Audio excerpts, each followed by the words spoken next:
zava-miafina ara-baiboly fanambarana ny marina. Zava-miafina ara-baiboly fanambarana ny marina. Fandarana manokana izay arahanao eto amin'ny radio feon'ny lanitra 7 amby 100.4 sy ny radio fifoazam-panahy 2 amby 100.1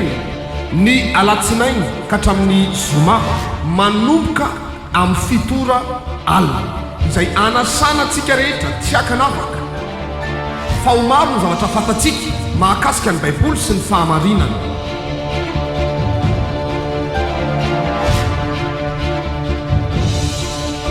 Koa azadino ary ny alatsinainy ka hatramin'ny zoma amin'ny fitora alina iarahanao amin'ny mpaminany Jehova mama Damour sy ireo apôstôly mpiara-miasa aminy. Zava-miafina ara-baiboly fanambarana ny marina. Zava-miafina ara-baiboly fanambarana ny marina.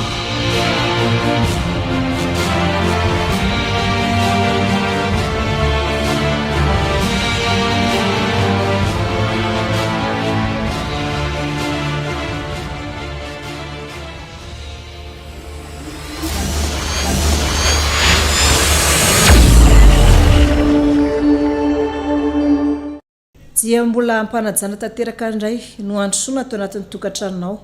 amin'izao ora sy fotoana izao. Faly miarabanao tena koa ho feny fifaliana ny fanahinao hitoetra eo amin'ny fanatrehany tomponao. Amin'ny tsy androantsy dia ampifaliana tanteraka no hiarabako anao indray satria mbola samy men'Andriamanitra tombonandro sy fahasalamana isika ahafahantsika miona indray amin'ny alan'izao onjam-peo izao. Ia, ivavaka sika alohan'ny ijiransika ao anatin'ny fandarana amin'ny tsy androany tsy ivavaka arsika. Jesosy Kristy tompo misaotra besaka anao indrindra. Ianao lay mpanjaka an'izao rehetra izao. Ianao lay manana ray mitoetra ny an-danitra, ilay raitsi-to ary nary an'izao rehetra izao.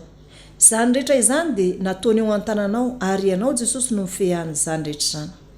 Ianao lay mitoetra eo an-tanankavan'Andriamanitra ray. Ianao no ivavahako, ianao ihany koa no Andriamanitry ny gasy, ianao no Andriamanitray. Jesosy tompo, ianao no mbola matoy izao anahy ary mbola ianao ihany koa mbola mahatonga ny mpino liana amin'izao fampianarana izao. Izany hoe ny fanahinao masina misy mitona azy iaino anyity fampianarana ity koa dia apetraka eo an-tananao izao fampianarana izao. Ary ny dera sy ny laza ary ny voninatrany dia ho anao ririany mandrakizay. Ary tanterahanao aminay ny teninao milaza manao hoe nandefa ny teniny izy mba hasitrana azy.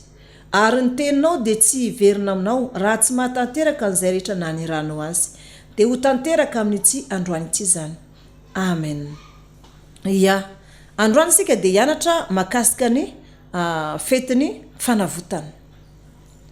Fetiny andro fanavotana satria mety be dia be manontany hoe maninona ny fiangonana rehetra tsy misy manao an'izany andro ny fanavotana izany, fa maninona ny kristianina miara-mivavaka no mitandrina an'izany andro ny fanavotana izany. Io moa zany araka ny voalazako aminao isan'andro hoe samy manana ny fahalalany ny mpanompon'Andriamanitra ary samy manana ny fahaizany. Fa raha za manokana dia ho porofoiko aminao androany fa tena hoe nianatra niofana tena lalina tamin'ity asan'Andriamanitra ity ary mahatoky ny mpino izay entiko ary mahatoky ny fiangonana izay entiko fa anisany fiangonana ampakarina amin'ny fiavian'i Jesosy Kristy tompo satria ny antony dia tsy misahatra mampianatra ny mpino amin'ny alantsy onjam-peo ity ka izay rehetra manaraka ny teniko dia azoko antoko fa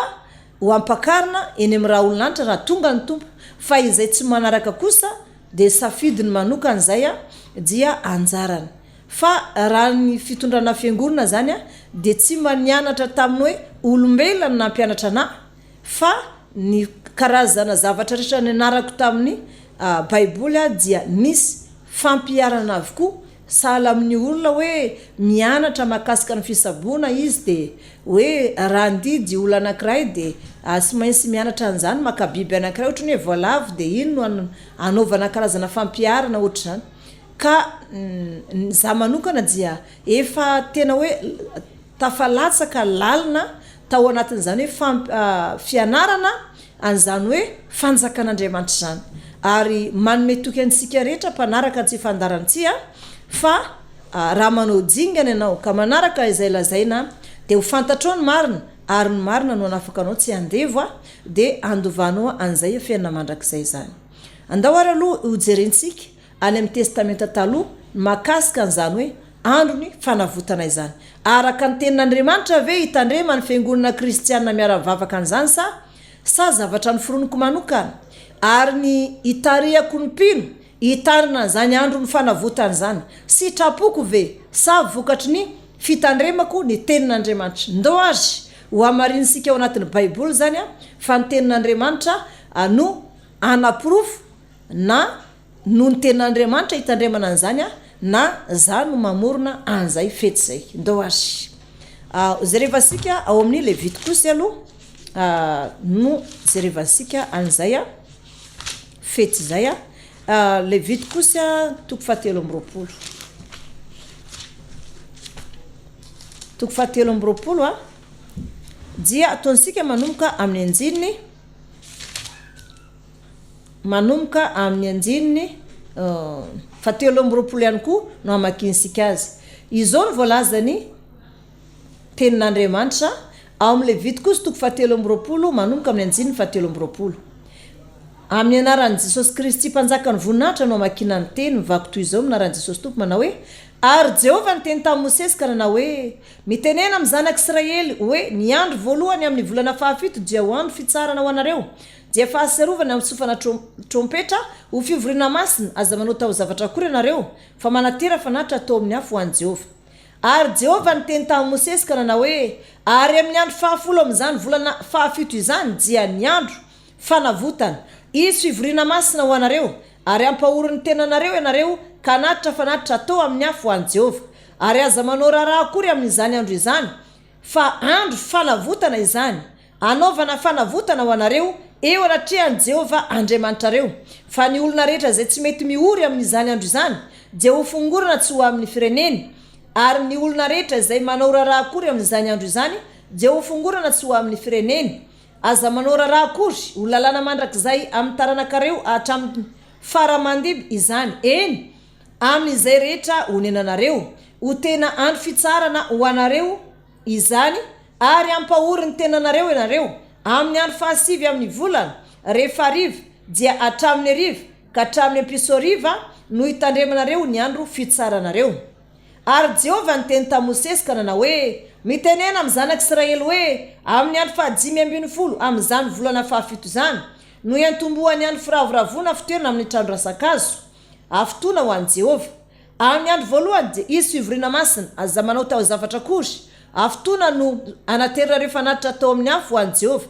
Ary amin'ny andro fahavalo dia izy fivoriana masina ho anareo koa anatitra fanatitra atao amin'ny afo ho an'i Jehova ianareo fa raha fivoriana zany koa aza manao tao zavatra akory. Ireo fitoam-pivavahana voatendrin'i Jehova ka antsonareo fivoriana masina anaterana fanatitra atao amin'ny afo ho an'i Jehova dia fanatitra dorana sy fanatitra hoanina sy fanatitra samy hafa lasadra sy fanatitra hidina samy amin'ny fotoanany avy izy rehetra hafa sy izay fanao amin'ny sabatan'i Jehova sy ny zavatra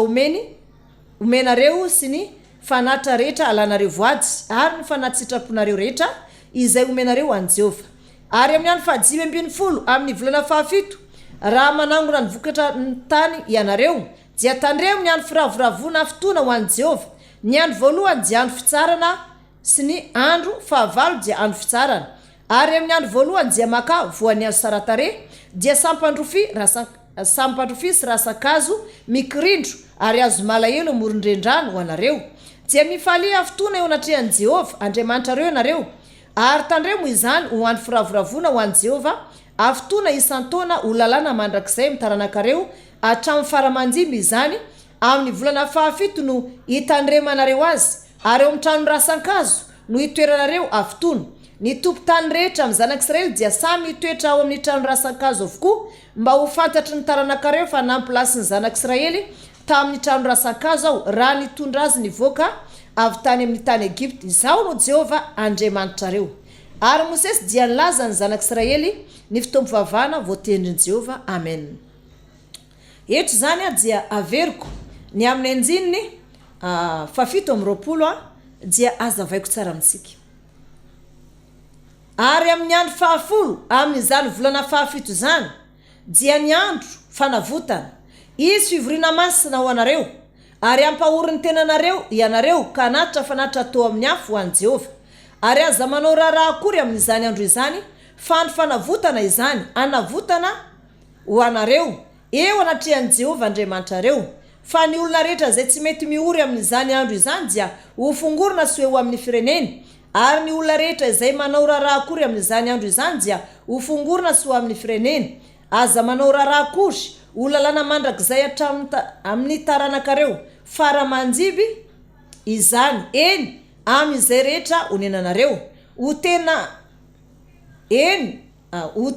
andro fitsarana ho anareo izany ary ampahoriny tenanareo ianareo amin'ny andro fahasivy amin'ny volana rehefa hariva dia hatramin'ny hariva ka hatramin'ny ampiso hariva no hitandremanareo ny andro fitsaranareo amen. Raha jerevanareo amin'ny Levity kosa ny soramandry dia mivako toy izao amin'ny toko voalohany hoe lalàna ny amin'ny fanamasinana ny fitompivavahana voatendrin'i Jehova. Zany hoe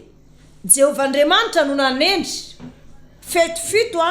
izay ho tandremana ao anatin'izay dia ao anatin'izay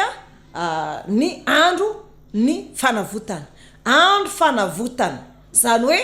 rehefa avy mitandrina trompetra zany dia iny ny voalohambolona volana fahafito dia miditra indray zany sika amin'ny fahafolo ny volana fahafito dia milaza Andriamanitra tandremo tsara ozy izy fa sy andro fanaovana raha io fa andro fanavotana io anavotana anareo zany hoe io andro fanavotana io zany dia anaovan'Andriamanitra famelan-keloka faobe ho an'ny olona rehetra izay milaza hoe mety na vita ditra na vita karazana hoe zavatra hoe famonoana olona na hoe fanaovana politika na hoe fanaovana hoe fakana zavatra olona fanambakana zavatra ankeriny ka vonina ibebaka dia io andro fanavotana io zany andro fanavotana io no fanararotana anafana olona zany ao anatin'izay io andro fanavotana io zany no fanararotana anafana olona ao anatin'izay satria zany io andro fanavotana io dia nataon'i Jehova Andriamanitra ary nasian'Andriamanitra fifadian-kanina io manomboka amin'ny andro fahasivy hariva ozy izy ka hatramin'ny hariva ka hatramin'ny ampiso hariva no ampahorinareo ny tenanareo eo anatrehan'i Jehova Andriamanitra reo zany hoe ny andro fahasivy dia ny lakamisy miditra ny lakamisy hariva isika zoma lakamisy alina dia hatramin'ny zoma satria ny zoma no andro fanavotana andro fahafolo dia mifarana ny sabata hariva zany ny fifadian-kanantsika mandritra ny roa andro izay efa lazain'i Jehova Andriamanitra araka ny voalazany amin'ny anjininy fafito am'roapolo averiko ary Jehova niteny tamin'i Mosesy karana hoe ary amin'ny andro fahafolo amin'izany volana fahafito zany dia ny andro fanavotana izy fivoriana masina ho anareo ary ampahoriny tenanareo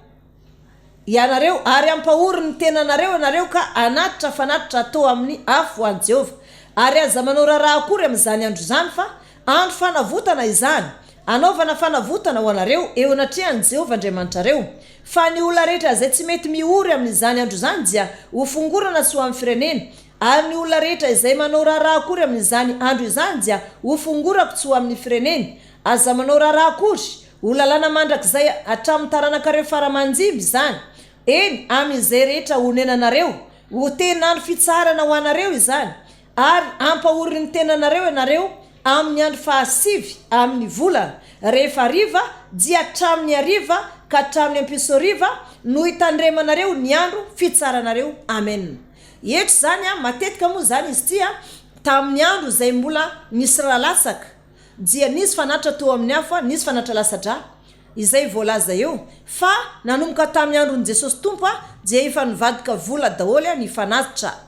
zany hoe nanomboka tamin'i Jesosy Tompo lay nisy an'ilay vehivavy mpitondra tena ilay nanao fanatitra iny dia nitenina ny Tompo hoe tsy vehivavy tsy nanome besaka noho ianareo satria ny anareo rehetra dia niambony zay niambony fananareo ihany nomenareo fa ny anazy kosa dia ny anazy rehetra zay nanana no nomeny nanomboka tamin'iny zany dia efa nisy vola ny fanatitra ary ny ikambana ny fiangonana rehetra manerana zao tontolo zao hoe tapitra manko zany ny fanatra lasadra azavaiko aminao sara zany rehefa aveo fa tsy misy intsony ny fanatra lasadra so ianao de mieritreritra hoe mampianatra ny any fanavotana zany de misy raha lasaka be dehibe ao de ampianariko anao rehefa aveo hoe mbola misy ve ny fanatra lasadra sa tsy misy fa hatreto aloha zany tiako azavaina aminao hoe efa tapitra efa ela izany fanatra lasadra zany a ka tsy misy intsony a ka tsara ny anazavana zany amintsika afaro manaraka an'izay mino fa mazava amintsika izany hoe andro fanavotana izany io any fanavotana io zany de tahaka ny hoe famelan-keloka faobe izay ikambana ny olona rehetra panota ka tonga hitandrina an'izany andro fanavotana izany a dia io fotoana io zany no andro fanavotana anavotana Andriamanitra ny olona rehetra zany hoe manaraka ny fetin'ny trompetra de andro fanavotana ary manaraka an'izay a de ny fidirana ao anatin'ny fety fitoerana amin'ny trano rasan-kazo izay tsy maintsy mbola ampianarana antsika eto a makasika ny trano fitoerana trano rasan-kazo sy ny oram-batravatra tsy maintsy misy ao anatin'izay de azavaina antsika eto marina tokoa fa andro fanavotana rano na latsaka ndao ara hoe ho amarinsika ihany aloha amin'ny testamenta taloha izay hoe fandasan-draha zay andao jerevasika amin'ny Levitikosy ihany a ndao ijery sika makasika ny andro a fanavotana izay Levitikosy toko 2:12 dia ataonsika manomboka amin'ny anjininy voalohany misy amakinsika azy mba hazava aminao de aveo hotazomiko am'izay le anjininy izay mety anazavana bebe kokoa aminao zany Levitikosy toko 2:12 manomboka amin'ny anjininy voalohany vakina amin'ny Jesosy Kristy tompo manao hoe ny andro fanavotana anjininy voalohany amin'ny Jesosy Kristy tompo namakina azy ary Jehova niteny ta Mosesy rehefa maty izy roalahy zanak'i Arona tamin'izy nanatona teo anatrehan'i Jehova ka maty dia hoy Jehova ta Mosesy lazao amin'ny Arona rahalahinao mba tsy hiditra mandrakariva ao amin'ny fitoerana masina izy dia ao anatin'ny efitra lamba eo anoloany rakotra fanaovam-panavotana izay eo ambonin'ny fiara mba tsy hahafaty azy fa iseho eo amin'ny raony eo ambonin'ny rakotra fanaovam-panavotana ao ary izao no entin'ny Arona raha miditra ao amin'ny fitoerana masina izy vatotry iray atao fanatitra noho ny ota sy ondry iray atao fanatitra dorana akanjo lava masina rongony fotsy no iakanjony ary kalsona rongony fotsy no ataony manolokoditra ary fehinkibo rongony fotsy no ifehezany ary amama rongony fotsy no hosatroany fitafina masina ireo ka andro amin'ny rano izy vao iakanjo azy ary ny fiangonana zanak'Israely dia nandraisana osilay roa atao fanatitra noho ny ota sy ny ondry iray atao fanatitra dorana dia ampanatony Arona ny vatotrombolay izay atao fanatitra noho ny ota ho antenany ka dia anao fanavotana ho antena sy ny ankonana izy ary dia alaina koa ny osilay roa ka apetraka eo anatrehan'i Jehova eo anolohan'ny varavaran'ny tranolay fionana dia anaovany Arona filokana ny osilay roa ny loka anankiray ho an'i Jehova ary ny loka anankiray ho an'i Azazely ary ampanatony Arona ny osilay izay niaran'ny filokana ho an'i Jehova dia ataony fanatitra noho ny ota fa ny osilay izay niaran'ny filokana ho an'i Azazely kosa dia apetraka velona eo anatrehan'i Jehova anaovana fanavotana azy mba andefasana azy any anefitra ho an'i Azazely ary ampanatony Arona ny vatotrombolay izay atao fanatitra noho ny ota ho antena ka dia anao fanavotana ho azy ny ankonana izy de hovonoiny ny vatotrombolay izay atao fanatitra noho ny ota ho antenany dia aka vainafo eran'ny fitondranafo avy amin'ny altara eo anatrehan'i Jehova izy aditika azy manimpofona voatorotoro madinika eran-tanandroa ka hoentsiny miditra ao anatin'ny efitra lamba ary ataony eo amin'ny afo eo anatrehan'i Jehova ny didikazo ka hosarona ny setroko ny didikazo ny rakotra fanaovam-panavotana izay eo ambony ny vavolombelona mba tsy hahafaty azy dia angalany ny rano vatotrombolay ka afafiny amin'ny fanondriny amin'ny rakotra fanaovam-panavotana eo amin'ny lafiny antsinanany ary ny eo anolohan'ny rakotra fanaovam-panavotana koa dia hofafazany ra impito amin'ny fanondrona. Dia hovonoiny ny osilay izay atao fanatitra noho ny ota ho an'ny olona ka hoentiny miditra ao anatin'ny efitra lamba. Ny rano dia atao tahaka ny efa nataony tamin'ny rany vatotrombolay ihany ka afafiny eo amin'ny rakotra fanaovam-panavotana sy eo anoloana. Dia anao fanavotana ho an'ny fitoerana masina izy noho ny fahalotony zanak'Israely sy ny fahadisoany dia ny fahotana rehetra. Ary toy izany koa no ataony ho an'ny tranolay fionana izay nitoerany eo aminy eo foany fahalotony. Ary aza vela isy olona ao amin'ny tranolay fionana raha miditra anao fanavotana ao amin'ny fitoerana masina arona mandra-pivoakany avy nanao fanavotana ho an'ny tenany sy ny ankonany ary ho an'ny fiangonana dia ny Israely rehetra. Dia hivoaka eo amin'ny altara eo anatrehan'i Jehova izy ka anao fanavotana ho an'ny altara. Dia angalany ny rano vatotrombolay sy ny rano osilay ka teriny amin'ny tandroko ny altara eo amin'ny zorony efatra. Dia hofafazany ny ra impito amin'ny fanondrony izy ka ho dioviny sy ho amasininy ho afaka amin'ny fahalotony ny zanak'Israely. Ary rehefa vitany ny fanavotana ho an'ny fitoerana masina sy ny tranolay fionana ary ny altara dia ampanatony ny osilay velona. Dia apetraky arona amin'ny lohan'ny osilay velona ny tanany roa ka ekeny eo ambony eloko ny zanak'Israely sy ny fahadisoany rehetra dia ny fahotana rehetra. Dia ametraka izany eo amin'ny lohan'ny osilay izy ka ampandeha azy hoentiny lehilahy voatendry ankany anefitra ary hoentina ny osilay any anefitra. Hoentiny osilay any anefitra ny eloko izy rehetra dia alefany any osilay. Dia hitra ao amin'ny tranolay fionana ny arona ary anala ny fitafiana rongony fosy izay iakanjony raha miditra ao amin'ny fitoerana masina izy ka amela azy ao. Dia andro amin'ny rano eo amin'izay fitoerana masina izy ka hitafy ny fitafiana. Dia hivoaka izy ka anatitra ny fanatitra dorana ho an'ny tenany sy ny fanatitra dorana ho an'ny olona anaovana fanavotana ho an'ny tenany sy ho an'ny olona. Ary ny saborany fanatitra noho ny ota dia ho dorana ho fofona ho ambony altara. Ary ilay mandefa ny osilay ho an'ny Azazely dia nasa ny fitafiny ka andro amin'ny rano vao mahazo makeo amin'ny toby. Ary ny vatotrombolay natao fanatitra noho ny ota sy ny osilay natao fanatitra noho ny ota izay efa nampijiriny tao amin'ny fitoerana masina sy ny rano atao fanavotana dia hoentina mivoaka eo ivelan'ny toby ary hodorana amin'ny afo ny odiny sy ny enany ary ny taindroany. Ary izay nandoro ireo dia anasa ny fitafiny sy andro amin'ny rano vao azo makeo amin'ny toby. Ary izao ny lalàna mandrakizay ho anareo amin'ny andro 10 amin'ny volana 17 diaoka ampahoriny tenanareo anareo ary tsy hanao raharaha akory na ny tompon-tany na ny vahiny eo aminareo fa amin'izany andro zany no anaovana fanavotana ho anareo ka anadiovana anareo ka dia adio ho afaka amin'ny fahotanareo rehetra eo anatrehan'i Jehova anareo. Ho tena andro fitsarana ho anareo izany ka ampahoriny tenanareo anareo ho lalàna mandrakizay izany. Ary ny mpisorona izay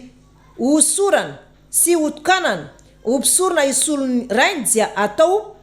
dia anao fanavotana. Ary tafy ny fitafiana rongony fotsy izy dia ny fitafiana masina dia anao ny fanavotana ho an'ny fitoerana masina izy sy ho an'ny tranolay fionana sy ny altara sy ny mpisorona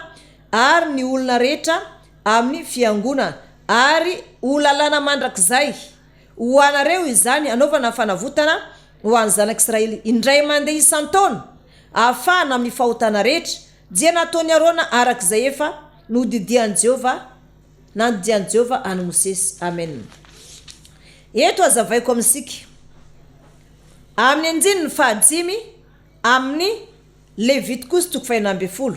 Anjininy fahadimy dia vaky toy izao. Ary ny fiangonana zanak'Israely dia andraisana osila roa atao fanatitra noho ny ota ondry lay iray atao fanatitra dorana. Dia ampanatony ny arona ny vato-trombolay iray atao fanatitra no ny ota ho an'ny tenany ka dia anao fanavotana ho an'ny tenany sy ny ankonany izy. Ary dia alainy koa ny osilay roa ka apetrany eo anatrehan'i Jehova eo anolohan'ny varavaran'ny tranolay fionana. Dia anaovany Arona filokana ny osilay roa, ny loka anankiray ho an'i Jehova ary ny loka anankiray ho an'i Azazely. Ary ampanatoniny Arona ny osilay izay niaran'ny filokana ho an'i Jehova ka ataony fanatra no ny ota. Fa ny osilay izay niaran'ny filokana ho an'i Azazela kosa dia apetraka velona eo anatrehan'i Jehova anaovana fanavotana ho azy mba andefasana azy any anefitra ho an'i Azazela. Amen. Eto zany dia ambarako antsika ny fomba taloha izay fanavotana, satria io dia manambara makasika ny hoe ny andro fanavotana. Tamin'ny andro taloha zany, tamin'ny andron'ny lalàna, satria Jesosy Kristy Tompo teraka ambany lalàna ary tonga hamonjy ny ambany lalàna. Ambany lalàna Jesosy Tompo ary ambany fahasoavana. Sy maintsy ambany lalàna aloha ny olona anankiray izay vao ambany fahasoavana. Inona moa ny antony mahatonga Jesosy Kristy Tompo ambany lalàna? Voalohany aloha dia ity zavatra ity no hita mivaingana. I Arona mpisorona dia manambara mihitsy. Taloha zany dia nisy ny hevitra masina ary nisy ny hevitra masina indrindra ny olona mivavaka sabata matetika mahalala an'izany. Nefa misy ihany koa ny olona rehetra mpivavaka kristiana mahalala an'izany daholo. Misy ny hevitra lamba, hevitra masina dia misy ny hevitra masina indrindra. Ny hevitra masina indrindra dia misy an'ilay didifolo na ilay hoe fanekena ao anatin'ny fiaran'ny fanekena na ny antsoina hoe vavolombelona. Zay zany fiantsoana ny didifolo. Ary indray mandeha isan-taona no hijirany i Arona mpisorona mitondra ny rano ondrilahy ho fanavotana ho an'ny tenany sy ny ankonany, ary mitondra ny rano osila ho fanavotana ho an'ny zanak'Israely rehetra. Ary isaky ny tonga ny andro fanavotana, indray mandeha isan-taona no hijirany Arona mpisorona amin'izany hevitra masina indrindra izany. Ka manelanelana ny hevitra masina indrindra sy ny hevitra masina dia misy karazana hoe lamba matevina eo anelanelana zany mampisy hevitra n'izy roa. Ny hevitra voalohany aty dia misy ny mofoseo, misy ny fanovanjiro dia misy ny altara. Ao amin'ny hevitra masina indrindra kosa dia misy ny didifolo, satria zavatra masina indrindra zany didifolo zany nansona hoe vavolombelona indrindra fa ensona azy hoe fanekena dia mipetraka ao anatina vata izy io dia iny vata ipetrahany iny antsona hoe fiaran'ny fanekena. Dia indray mandeha isan-taona ny jirany Arona ao, ary mampisorona azy dia manao mamafotsy zany hoe satroka fotsy, manao akanjo fotsy, manao kalsona fotsy na kalson zany na lamba kely fotsy, dia manao bobo fotsy izy, akanjo lava fotsy, dia misy fatotra fotsy eo amin'ny valahany. Zay zany ny ataony indray mandeha isaky ny taona, indray mandeha isaky ny herintaona no anaovany an'izay zavatra zay isaky ny manao fety ny fanavotana, dia indray mandeha isan-taona hijirana amin'ny hevitra masina. Fa amin'ny hevitra masina indrindra, fa amin'ny hevitra masina hijirana isan'andro, satria mampirehitra fanovanjiro isaky hariva ka mandrakariva, dia mampirehitra an'izay fanovanjiro zay foana, dia hijirana isan'andro ny amin'ny hevitra masina. Fa ny hevitra masina indrindra kosa dia hijirana indray mandeha isan-taona, ary rehefa miditra ao izy amin'ny andro fanavotana ihany no hijirany Arona mpisorona ao miaraka amin'izay fitafy efa voatendry, mando madio tsara, dia manao akanjo fotsy lava tsara, dia manao mama fotsy, dia manao kalsona fotsy, dia eo amin'ny bobo fotsy zay ataony na akanjo lava fotsy dia misy fatotra fotsy eo amin'ny valahany. Zay zany ny zavatra ataony i Arona zany ao anatin'izay. Dia ny andro fanavotana dia misy tahaka an'izao, zany hoe mamono osilay anankiray aloha zany i Arona ho fanavotana ho azy sy ny ankonany, zanak'omby zany. Dia avy eo ny zanak'Israely amin'izay andraisany Arona osila roa, dia anaovana filokana eo ambaravarany tranolay lay osila roa. Osila roa eno tsara misy zay lazaiko.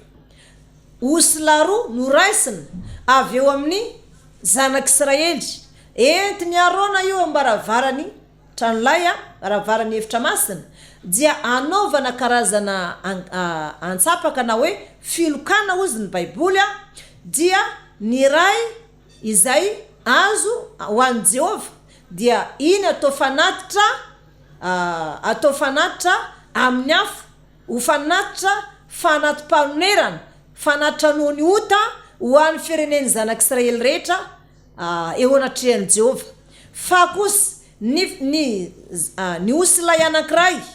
la izay nanaovana filokana ka voatondro ho an'ny Azazely dia alainy Arona ny tanany roa dia atao eo ambony osilay anankiray izay ho an'ny Azazela dia alefa ao daholo ny ozona rehetra sy ny karazana ozona rehetra zany sy ny fahotany zanak'Israely sy zay zavatra mety mamatotra an'izy ireo na matra ny firenena rehefa vita zay karazana fanozonana zay fenona ozona zany iny osilay anankiray iny dia ateriny lehilahy zay voatendry anenefitra irenireny anenefitra ho an'ny Azazela io Azazela io dia fanahy ratsy izay mitoetra anenefitra de manomboka amin'ny andro fanavotana io zany dia voavela ny elokany zanak'Israely nefa kosa dia amarin'Andriamanitra tsara fa olalana mandrakizay ohatsy amin'ny anjely fasivy amby roapolo manao hoe ary izao no lalana mandrakizay ho anareo amin'ny andro fahafolo amin'ny volana fahafito dia aoka ampahory ny tenanareo anareo ary tsy hanao raha akory na ny tompotany na ny vahiny eo aminareo fa amin'izany andro zany no anaovana fanavotana ho anareo anadiovana anareo ka dia adio ho afaka amin'ny fahalotonareo rehetra eo anatrehan'i Jehova ianareo ho tena andro fitsarana ho anareo izany ka ampahory ny tenanareo ianareo ho lalana mandrakizay izany amen zany hoe ny amin'ny osilay roa izay nanaovana filokana zany ny ray ho an'i Jehova ny ray ho an'ny Azazela moa zany dia fanahy rasany anefitra izy io tiako azavaina aminao ary tiako ambara aminao fa Jesosy Kristy tompo dia ambany lalàna voalohany aloha dia ity zavatra ty no anaporofoko an'izany satria tsy nataony Jesosy Kristy tompo hoe izy rery fotsiny novonona teo amin'ny andro fijaliana fa nahoana moa zany Jesosy Kristy tompo tsy maintsy novonona teo amin'ny andro fijaliana ary nahoana tsy izy rery no novonona teo amin'ny andro fijaliana fa nisy jiolahy roa niaraka taminy ndao azy ho jerevantsika io teny io zany ho jerevantsika ao amin'ny Matthieu zany jerevantsika indray any amin'ny testamenta vaovao anamarinantsika an'izay fahamarinan'izay de ao amin'ny Matthieu 7:70 no amakinsika azy de ovakinsika amin'ny anjininy fa 4:30 Matthieu 7:70 amin'ny anjininy fa 4:30 ny nanomboana an Jesosy tamin'ny azo fijaliana anjininy fa 4:30 vakino amin'aran'i Jesosy tompo ary nipetraka izy dia niambina azy teo ary napetaka teo amin'ny lohany ny soratra milaza nanameloana azy dia izao itsiny Jesosy mpanjakany jiosy ary nisy jiolahy roa nomboana tamin'ny azo fijaliana teo andaniny roa ny anankiray teo amin'ny ankavanany ary ny anankiray teo amin'ny ankaviny ary izay nandalo dia niteny rasy azy sady nifikifidoaka nanao hoe ry lay mandrava ny tempoly sy manangana azy amin'ny atelony vonjeo ny tenanao raha zanak'Andriamanitra ianao mijina miala eo amin'ny azo fijaliana ary dia nanesy toy izany koa ny lohan'ny mpisorona mba amin'ny mpanorad-dalàna sy ny lolaka nanao hoe ny sasany ho vonjeny fa ny tenany tsy hainy vonjeny mpanjakan'i Israely izy aoka idina hiala amin'ny azo fijaliana izy ankehitriny dia ho ino azy zahay natoky an'Andriamanitra izy aoka izy amonjy azy ankehitriny raha ankasitrahana izy satria hoy izy zanak'Andriamanitra aho ary nandatsy azy toy izany koa ny jiolay niaraka nomboana tamin'ny tany azo fijaliana ary hatramin'ny ora fahenina ka hatramin'ny ora fahasivy dia maizina ny tany rehetra ary no ny tokony tamin'ny ora fahasivy dia nianso tamin'ny feo mahery Jesosy ka nanao hoe Eli Eli lama sabachthani zany hoe Eli Eli lama sabachthani zany hoe Andriamanitra nahoana no jiana foy ahy ianao ary ny sasany tamin'ny izay nijanona teo raha nandeha raha nandray izany dia na hoe mianso any mianso any Eli ile io ary miaraka tamin'izay ny anankiray teo aminy dia niazakazaka ka nandray sponsy ary rehefa natsobony tamin'ny vinaingitra izany ka notohizany tamin'ny volotara dia natony ho tsesafiny Jesosy fa ny sasany kosa nana hoe aoka hoe hozantsika na ho avy amonjy azy Eli na tsy. Ary rehefa nianso tamin'ny feo mahery indray Jesosy dia nanolotra ny fanainy ary indro nihevitra lamba teo amin'ny tempolo dia tritra ny zara roa hatrany ambony ka hatrany ambany dia niororo mafy ny tany ka nitresaka ny vatolampy ary nisokatra ny fasana ka maro ny fatin'ny olona masina zay efa nodomandry no natsangana ka nivoaka avy tao amin'ny fasana ireo taorina ny sanganan'i Jesosy dia nankany amin'ny tanana masina ka niseho tamin'ny maro ary ny kapiteny sy ny fehiny izay niambina an Jesosy raha nahita ny ororony tany mba amin'izay rehetra tonga teo dia raiky tahotra indrindra izy ka nana hoe marina tokoa fa zanak'Andriamanitra io lehilahy io ary nisy vehivavy maro nitsinjo teny lavitreny izay nanaraka an Jesosy hatrany Galili ka nanompo azy isan'ireo Maria Magdalena sy Maria reniny Jakoba sy Josesy ary ny reniny zanaky Jebedio. Amen.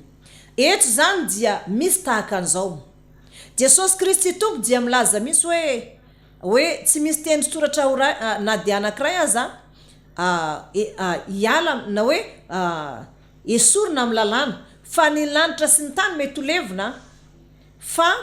amin'ny lalàna kosa dia sy maintsy ho tanteraka izy rehetra. Jesosy tompo ry havana dia ambany lalàna zao ny zavatra nitranga raha ampasahivina antsika dia tamin'ny andro Noa tamin'ny andro ny Damaseva aloha dia voafitaka anomena rana Satana Eva ary tsy vitan'izany fa taty amin'ny andro Noa satria araka ny voalazan'ny Baiboly dia Andriamanitra no niteny milaza manao hoe raha tsy misy raha latsaka tsy misy famelan-keloka, raha tsy misy raha latsaka tsy misy famelan-keloka. Ary tamin'ny andro ny Eva dia efa nisy izany voafitaka ny Satana izy tamin'ny andro ny Noa dia naringan'Andriamanitra ny olombelona rehetra ary ny Lucifera sy ny miaramilany dia nanambady zanak'olombelona tamin'ny andro Noa dia niteraka zalahy sy zazavavy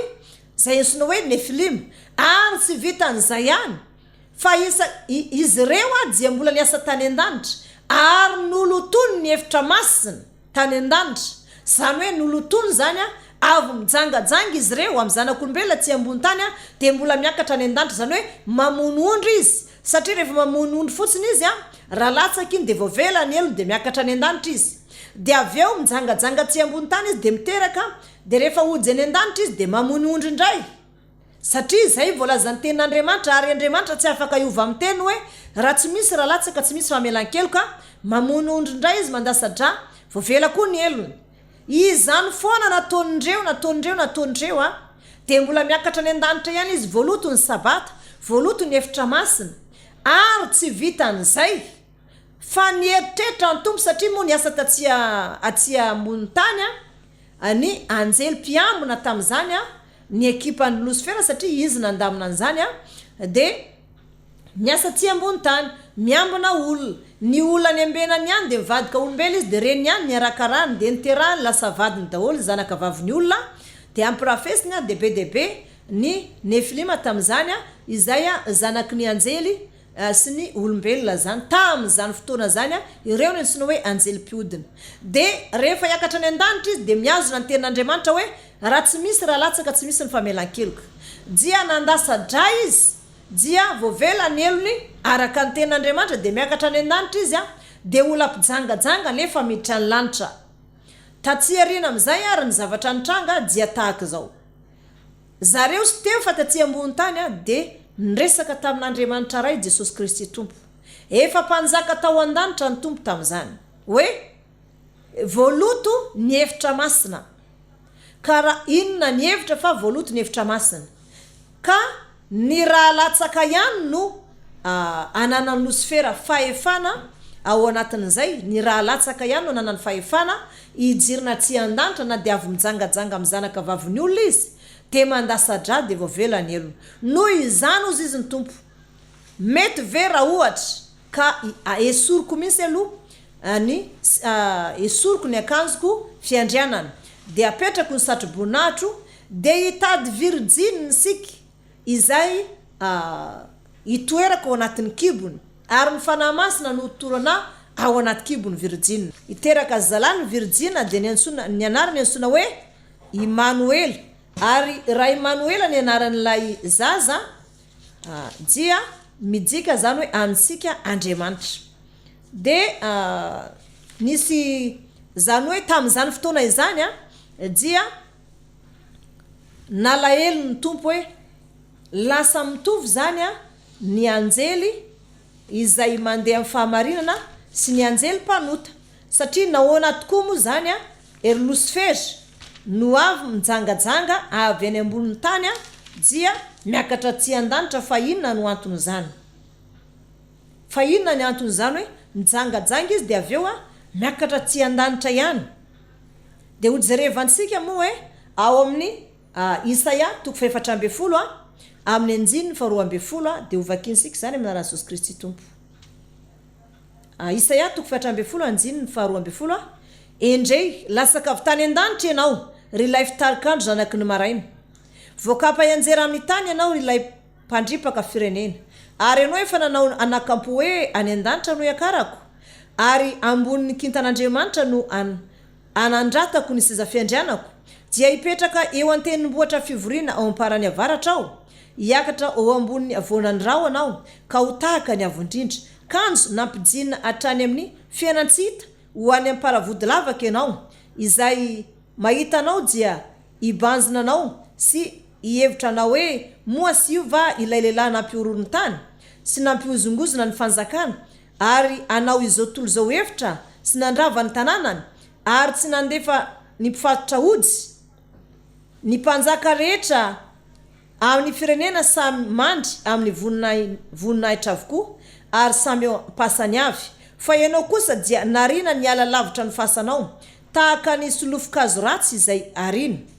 sady voasindry ny fatiny voavono ianao dia ireo voatrabaky ny sabatra ka midina ho amin'ny vato ao andavaka tahaka ny fatisakisany tongotra tsy alevina tahaka reny ianao satria efa nanimba ny taninao sady efa namony ny olonao tsy olona mandrakizay ny taranaky ny mpanao ratsy ary manamboatra famonona famelezana ny zana noho ny eloko ny razana tsy hisangana anina ny tany izy ary anorina tanàna eran'izao tontolo zao amen zany hoe eto zany dia hitansika fa Lucifer dia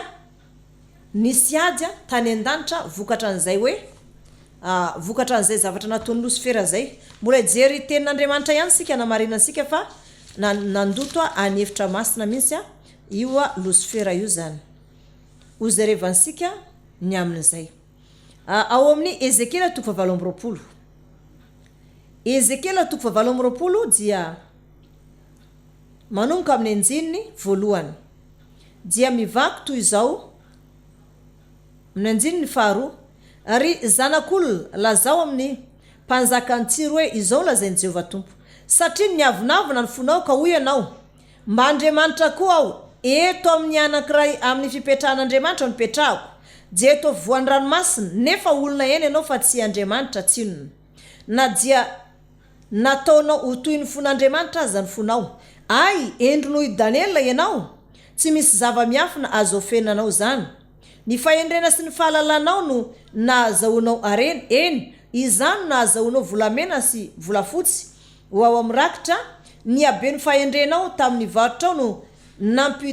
nampitomboanao ny arenanao ka dia niavonavona ny fonao no ny arenanao koa endro izao lazainy Jehovah tompo satria efa nataonao ho toy ny fon'Andriamanitra ny fonao dia indro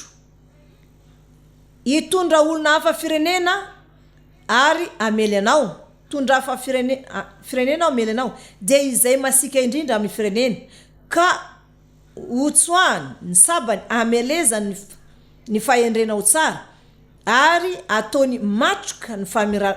ny famirapiratanao avary no any andavaka ianao ka ho faty toy ny fahafatesan'izay voatrabaka ao amin'ny ranomasina.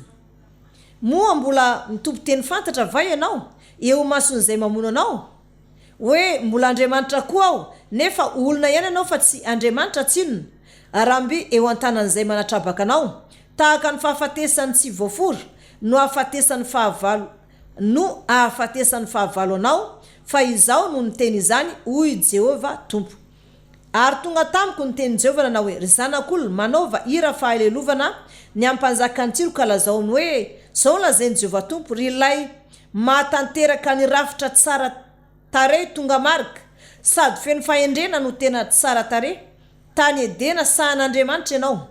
ary vatosoa rehetra no elohelo teo amboninao dia ny karneola sy ny topaza sy ny onyxa sy ny krisolita sy ny berila sy ny jaspi sy ny safira sy ny robino ny emeralda ary ny volamena ny fampalenonao ny amponga tapakao sy ny sodinao dia atao aminao tamin'ny andro namoronona anao dia natao koa ireo ianao dia kerobima voaositra izay manaloka fa voatendroka ianao tao an-tenimbohitra masin'Andriamanitra ianao tao amin'ny vato mirehitra no nitsangisangananao sy nanantsina ianao tamina leanao hatramin'ny andro namoronona anao ka mandra-pahita eloka tao aminao no ny abesahany varotrao nataonao dia nofenonao loza tao aminao ka nanota ianao ary dia nolotoinao ary dia nolotoiko ianao ka nariko niala tamin'ny tenimbohitra n'Andriamanitra ianao ary nosombako ianao ry kerobima manaloka hiala tao amin'ny vato mirehitra ny avonavona ny fonao no fahasarantarenao efa nasimba ny fahendrenao mba amin'ny famirapiratanao ianao nazerako eny an-tany ianao sady natolotro ho fitalanjonan'ireo mpanjaka noho ny fahabeny elokao tamin'ny tsy fahamarinany varotrao dia voalotonao ny fitoeranao masina koa izany no amoako afo avy ao aminao andevonanao ary ataoko tonga laverina eny ambony tany ianao eo mason'izay rehetra mijery anao ny firenena rehetra izay mahalala anao dia ho gaga anao ho tonga fampitahorana ianao ary tsy soa intsony mandrakizay. Amen. Eto zany sika dia mampitahy ity Lucifera ity zany dia tsara mpahafantarana antsika fa anjely tao mipetraka tao saedeny izy zany dia nanany maizy azy tany an-danitra zany hoe lehibe ny mpira ao an-danitra izy ary anjely manapitrisany maro no niasa taminy dia tsy ambony tany dia ny zavatra nitranga tamin'izany fotoana izany dia tahaka an'izao tsy nampoiziny araka ny tenin'Andriamanitra hoe voalotonao ny efitra masina voalotonao izy ny fitoerana masina zany hoe nolotony Lucifera sy ny miaramila ny lanitra satria ny mpanota dia tsy miditrao nefa Lucifera sy ny namany rehefa avy mijangajanga amin'ny zanak'olombelona voapirofo zany tany amin'ny Sodoma sy Gomora io moa zany dia solofara sy afo misy nalasak'Andriamanitra avy tany an-danitra dia mahito daholo ary Andriamanitra rehefa mitsara dia tsy mijery hoe zazakely tsy na olon-dehibe na olobevoka fa tonga dia nilasa ny afo solofara avy tany an-danitra dia mahitao daholo tsy nisy niangana na dia iray afa-sy Lota sy ny zanandrovavy ary tahaka an'izany koa nataony tamin'ny andro Noa rehefa nijangajanga tamin'ny zanak'Andriamanitra ny zanakavaviny olona ny zanak'Andriamanitra lazaina eto dia ny anjely izay miaramila ny Lucifera nanambady zanak'olombelona dia naringan'Andriamanitra tamin'ny safodrano ny olona tamin'izany faran'izay sy zakan'Andriamanitra misy izay fahotana miompapana tahaka an'izany na ny fiainana Sodomita dia aringan'Andriamanitra rehefa nandeha ny fotoana dia tahaka an'izao zavatra nitranga nandeha ihany zavatra nataon'ny ary Lucifera hatrany amin'ny andro ny hoe hatramin'ny andro ny ery Noa nisy ny safodrano tonga indray no avaly mianaka dia niverina koa zany tamin'ny andro Sodoma sy Gomora dia mbola miverimberina foana zany le izy dia rehefa avy manota manambady zanakavaviny olombelona tsy ambony tany zareo dia alohany akatra any an-danitra dia raha tsy misy raha lasa ka tsy misy famelan-kelo ka zay ny lalàna dia mamono ondro zareo mety hoe miaramila ny Lucifera zato na anjely zato dia ho any an-danitra dia malalaka ny lala satria mamono ondry anankiray dia voavela eloka satria izay ny lalàna tsy afaka miteny ny tompo satria izay voasoratra dia voasoratra nefa tao anatin'izay zareo variana dia tsy ambony tany nanao fahotana dia ny tompo kosa nietrehitra hoe ahoana ny anavotana ny lanitra, ahoana ny anamasinana ny lanitra fa voalotony Lucifer sy ny miaramilany ny fitoerana masina ty an-danitra. Tsy misy hevitra nefa ratsy raha latsaka ihany satria zany ao anatin'izay de efa niteny Andriamanitra hoe raha ny zanak'ondry ihany no alasaka famelan-keloka. De tapa-kevitra ny tompo na de efa mpanjaka azy izy tany an-danitra de tapa-kevitra ny tompo fa nesorony ny akanjo fiandrianany mampanjaka azy dia nesorony satroboninany de navelany teo. De lasa ny tompo tapa-kevitra fa hiditra ao anaty kibony Virgine. Io Virgine ho bevoka io tsy manambady fa bevoka Virgine de voalaza tamin'ny Isaia manao hoe isy Virgine hiteraka zalany ny anarany antsoina hoe Emmanuel na hoe amintsika Andriamanitra. Tsy tanteraka tamin'ny Isaia Mpaminany io satria 700 taona taty aoriana ny Isaia Mpaminany zay vao hoe tanteraka zay hoe teo anelanelan'ny 300 taona ka hatramin'ny 700 taona vao tanteraka io faminanina io. Zany hoe misy faminanina tanteraka eo eo misy kosa ny faminanina efa ela zay vao tanteran'Andriamanitra satria zay no fotoanany. Rehefa nandeha faminanina de tonga tamin'ny andron'ny Maria. De ny zavatra nitranga de nisy anjely niseho tamin'ny Maria milaza Maria mbola Virgine tamin'izany hoe araba laina soavina ny tompo any ombanao. Iteraka zalay ianao ry ny anarany antsoina hoe Jesosy Kristy tompo. De hoy Maria tamin'ny Gabriel arkanjely hoe ahoana ny atateraka an'izany amiko fa zaho Virgine. De hoy ilay anjely hoe isy herin'ny avo indrindra nalokanao ary ny masina zay iteraka ao dia antsoina hoe zanak'Andriamanitra. Tao anatin'izay de lasa izy nandeha tany amin'ny Elizabeta vadin'ny Zakaria ary nagaga andeha tantarany vaovao iny antonjiny tany kanefa vao niarahaba ny Elizabeta izy de hoy Elizabeta taminy aveza re no atongavany zao amiko fa vao niarahaba ianao dia nibitaka no niafaliana ny zaza tato an-kiboko aveza no niaviny zao amiko no vanginy reniny tompoko Elizabeta rehefa nilasahany fanamasina tonga de nilaza hoe aveza no niaviny zao amiko no vanginy reniny tompoko zany hoe Elizabeta zany naminany fa efa misy an Jesosy tompo ao anaty kibony Maria. De noho isara zay lazaiko tao anatin'izay dia bevoka Maria bevoka Virgine. De nanampotona Josefa nietrehitra hoe antsoko mangingina misy Maria fa nahoana izy fofombadiko efa nifanaiky zay nefa izy bevoka. Tamin'ny fotoana nieritreretana zany de tonga lay anjely nilaza hoe aza manay Josefa fa nizaza ao anatin'ny kibony de avy am'fanamasina. Teraka i Maria fety firavoravona tamin'izany fotoana zany satria feno vahiny ny toerany ny tranom-bahiny rehetra feno zany hoe manakaikikaiky ny pasika teo zany nateraka an Jesosy Kristy tompo raha ny arataona no jerena dia satria feno vahiny zany hoe misy fety ara-baiboly tao feno vahiny ny tranom-bahiny rehetra ary besaka ny vahiny tonga tany Jerusalema. De ny tompo nankany Betlehema Juda de feno vahiny koa tany amin'ny tranom-bahiny. Maria nefa efa hiteraka amin'ny fotoana io. Andriamanitra riavana dia efa manana zavatra nomanina satria efa vita ny tompo lanina hatrany an-danitra ny fiainany ary Andriamanitra ray de nitantana teny foana. Nody zazakely ny tompo nipetraka ao anaty kibona vehivavy Virgine. De ateraka olombelona de jinio tsara hoe raha ianao zao efa mipetraka any an-danitra mpanjaka ny mpanjaka ekeny anjely rehetra enkofany anjely rehetra sy ny olombavonjy nefa hidina tsy ambony tany amonjy olona vitanao ve zany sa tsy vitanao amin'izany rehefa tonga tsy ambony tany averina ateraka ary rehefa lehibe hovonona amin'ny azo fijaliana izany manana fanetrentena mihoatra ny Jesosy tompo rehefa nandeha zany zavatra zany dia teraka Jesosy tompo dia rehefa teraka ny tompo de tonga ny mangy tao amin'ny Heroda hoe aiza lay teraka ao mpanjaka ny Jiosy fa tonga izay mba yankoky eo anatrehany nangovotra Heroda mpanjaka sy ny tandapa-namany hoe teraka marina tokoa zany fa ao Betlehema no aterahany satria efa voalazany Mpaminany fa ry Betlehema sy dia kely loatra ianao fa ao aminao niterahany mpanjaka ny Jiosy noho izany teraka any Betlehema Juda lay mpanjaka ny Jiosy ka tonga zay ozy lay magy anankitelo andeha ankoky eo anatrehany de hoy Herode mpanjaka mandehana jerevo zay zazateraka zay ka raha hitanareo de mandalova eto anatrehako mandehana koa ny ankoky eo anatrehany ary tonga ny magy nitondra nanaraka lay kintana ny Davida izy dia io kintana io zany satria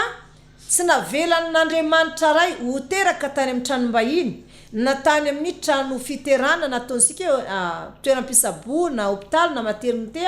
tsy navelany teraka tany amin'ny toeram-piterana zany Maria teraka ny Jesosy tsy navelany teraka tany an-tranom-bahiny fa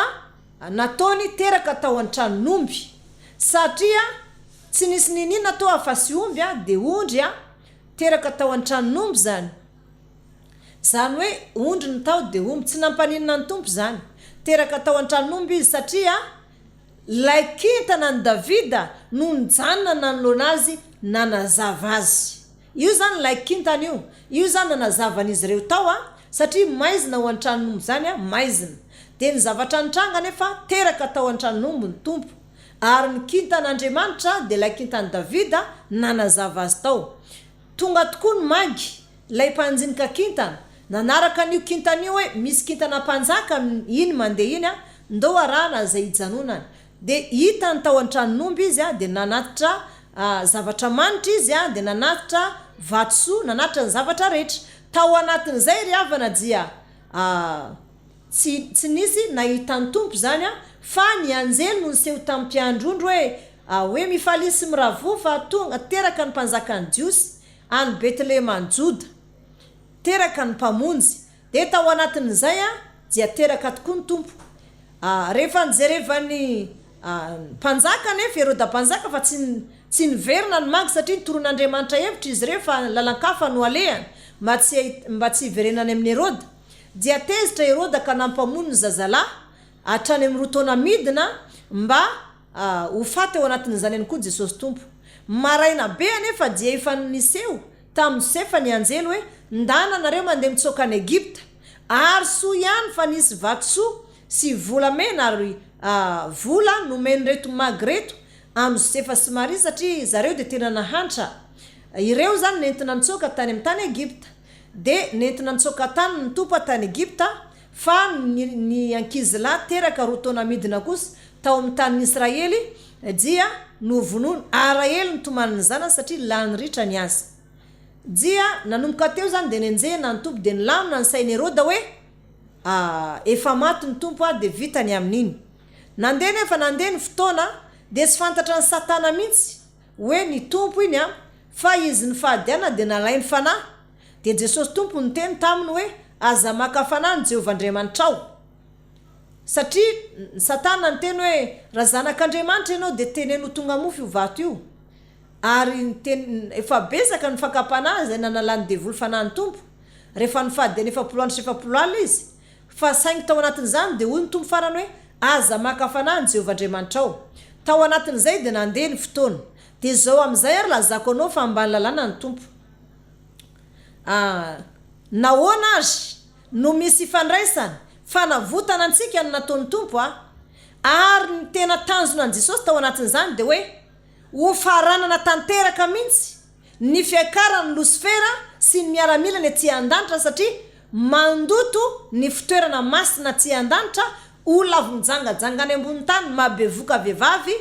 teratera-ponany maloto amin'ny terabao sy ny maloto amin'ny vavafadimbolana nefa mamono ondry satria raha tsy misy rahalasaka tsy misy famelan-keloko nefa mamono ondry de voelany elony tonga tsy an-danitra satria lalàn'Andriamanitra tsy azo foanana noho izany rehefa lehibe ny tompo dia efa voalaza amin'ny Isaia toko fa 4:50 ny faminaniny efa voalaza tamin'ny Isaia zany fa ity Jesosy Kristy tompo ity dia sy maintsy alasaka amin'ny azo fijaliana ny rano ao amin'ny Isaia toko fa 3:50 manambara an'izany hoe amin'ny anjiny voalohany de milaza hoe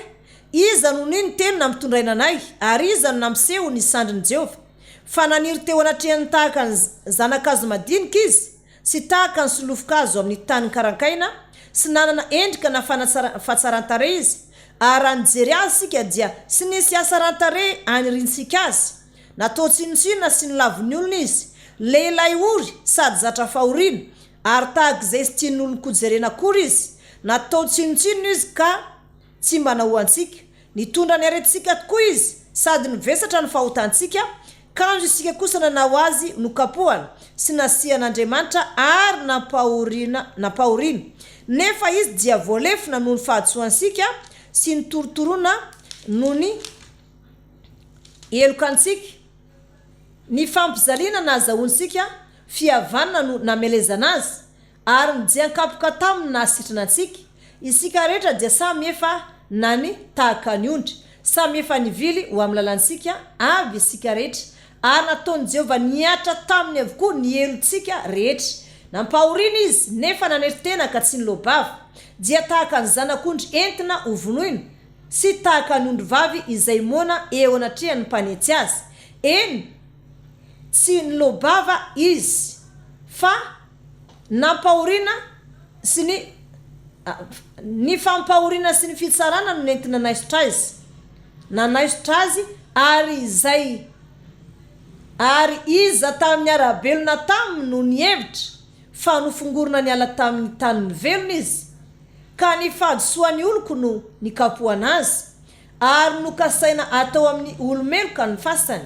nefa teo amin'ny mpanakarena izy rehefa novonoina na dia sy nanao rasy aza izy sady sy nisy fitaka teo ambavany nefa sitraky Jehovah ny anoritoro sy ampangiry firy azy rehefa nanolotra ny fanatim-panonerana izy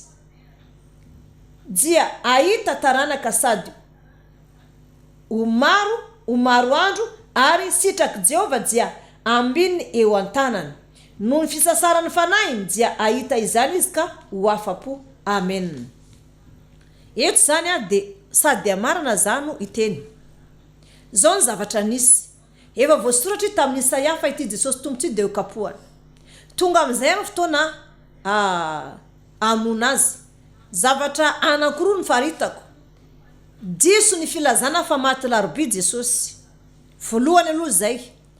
diso ny filazana fa Jesosy tompo de tsy ao ambany lalàna ao ambany lalàna ny tompo satria zao ny zavatra nitranga izay tena sy nampoiziny Satana mihitsy fa ny tompo isanandro manasitrana olona manao mitoro ankalamanjana manao délivrance de voly misy malalazy ny sasany tonga amin'izay ny fotoana zay nahafatesan'ny tompo de miverina any amin'ny testamenta taloza izay voalaza tao amin'ny Levitikos toko 7:20 anjiny 4:20 sy ny Levitikos toko 2:20 makasika ny Arona izay tamin'ny andro fanavotana naka ondro osy roa la zafady osy anankiroa la izay nanaovana filokana ny ray ho an'Andriamanitra de ny ray ho any Azazely rehefa anao fanavotana ho antsika ny tompo fa leo tanteraka izy satria maninona moa raha sy misy ondro zany ho fatsy de sy azo famelan-keloka ny olona ary ny tena tanjona ny tompo eo ihany ny famonjenantsika fa anapotsika tanteraka ny asany devoly satria hoe zao ny sehoan'Andriamanitra de andrava ny asany devoly de zao ny zavatra sy mainsy natrehan'ny tompo tao anatin'izay sy mainsy natrehan'ny tompo rehefa nanao an'izay hoe fanavotana zay Arona de sy mainsy nisy osila roa avy amin'ny zanak'Israely de ny ray ho any Azazela de ny ray kosa ho any Jehovah de ny zavatra nitranga rehefa nao fanavotana ny tompo anapitra ny fanatra lasadra hoe ho taperiko amin'izay ny fanatra lasadra de ataoko sy ampoiziny Satana mihitsy anaovako an'ity fanatra lasadra ty ary faranamiko amin'izay satria Jesosy tompo la zanak'ondrin'Andriamanitra araka ny volaza Jona mpanao batisa dia izy la zanak'ondrin'Andriamanitra anaisotra ny fahotana zao tontolo zao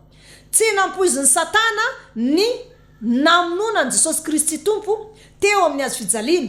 ary mbola nisy raha ihany tao anatin'ny fon'ny Jesosy satria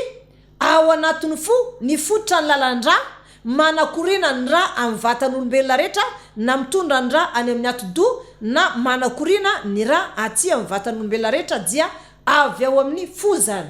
ao amin'ny fo zany lalandra lehibe zay manakorina an'izay mizarazara an'izay raha zay ny zavatra nitranga nefa mbola sy maintsy nylefonainy koa ny fony mba niraraka teo ny raha sy ny rano maina tanteraka ny tompo ny zavatra nitranga de zao Jesosy tonga teo fovoany de nisy jiolahy izay avisy avanana ny tompo reo le hoe filokana ho an'i Jehova reo le osilay roa satria fanavotana ny ataon'ny tompo fandasandra anapitra ny raha alasaka zany hoe tapitra treo ny fandasandra zany tsy misy sony fanatra lasadra na ny fiangonantsika na ny fiangonana hafa fiangonana rahavavy rehetra tapitra treo ny fanatra lasadra samy sy misy manao an'izany fa raha mbola misy manao an'izany amin'izao dia manao blasfemia de ny zavatra nitranga tamin'izany fotoana zany de tahaka zao tsy maintsy ny tanterana lay osy roa lahy izay nanaovana filokana ny ray an' Jehova de ny ray any Azazela Azazela de fa naratsy any anefitra de ity ary ny zavatra nitranga rehefa mateo amin'ny avijalena ny tompo de nisy osy roa lahy ihany koa teo amin'ny avisy avanany ny anankiray nanometsiny ny tompo raha zanak'Andriamanitra ianao de vonzeo ny tenanao sy zahay de ny anankiray ndray koa ny teny hoe aza manao an'izany fa isika ne raha tratran'izao de noho nataontsika fa io lehilahy io tsy nanota sarovy aho tompo raha tonga any amin'ny fanjakanao ianao tao anatin'izay de zao lazay ny tompo taminy anio ny onanao amiko any amin'ny paradisy teto zany dia no tanterahany Jesosy tompo tokoa amampisorona be azy ilay famonjena sy ny fanavotana ilay anankiray osy lay anankiray de lay jiolahy anankiray nilaza hoe raha zanak'Andriamanitra ianao de vonjeo ny tenanao sy zahay inona no tena vava no ny teny mialoha izy nanana volonté hoe tsy maintsy hiteny an'izany mba izy zany ho any Azazela fa lay anankiray kosa ho an'i Jehova izay ilazana hoe nilazany tompo anio ny onanao amiko amin'ny paradisy aoka ho fantansika fa sy ny tompo no ny safidy fa ny tompo dia sy ny teninina ankoatrany hoe mamelany elokan'ireo olon'ireo fa tsy fantany zay ataony ary nanolotra ny fanainy izy zay ihany nataon'ny tompo teo amin'ny azo fijaliana de nanolotra Anne Marie ho any amin'ny John apokalipsy zavatra zay ihany nataony teo fa ankoatran'izany tompo de tsy niteny fa ity lehilahy osy lahy anankiray ity ho any Azazela izy no niteny voalohany fa ilay anankiray kosa ho an'i Jehova ilay lazany tompo hoe anio no onanao amiko any amin'ny paradisy iny zany ho an'i Jehova voavelany elo noho ny amin'ny rano Jesosy iny zany ho an'i Jehova iny fa ny anankiray kosa ho any Azazela tsy maintsy ny tanterahany Jesosy ary ny tompo zay voalaza amin'ny Hebreo dia niditra tao amin'ny efitra masina indrindra ka nametraka ny rany tahaka n'ilay rany ondrila teo amin'ny rakom-panaovam-panavotana vitany Jesosy ny fampisarina fanatra lasadra zao nefa ny zavatra sy nampoiziny Satana vita aloha iny de tapitra treo tsy misy intsony fanatra lasadra na amin'ny fiangonana izy na amin'ny fiangonana izy ary mampioroansika aza de hoe so de manao fanatra lasadra ny zanak'Israely de zay blasfemia zay de hoe tapitra ny fikatona ny famindram-po zany fa eto aloha zany resaka Jesosy tompo sy ny jiolahy roa tsy maintsy nisy le jiolahy roa izay osy satria araka ny tenin'ny tompo amin'ny andro farany de ny anjely amin'izany fotoana zany rehefa maneno trompetra farany de izy reo anavaka amin'ny avanana ny ankavanana any ondry ary amin'ny ankavia ny osy de ny osy zany noarina foana amin'ny zavatra sy manjary de teto zany itsy lehilahy ty ho an'ny Azazela noarina tamin'ny osy anankiroa ny ray nanometsiny an'ny tompo ho an'ny Azazela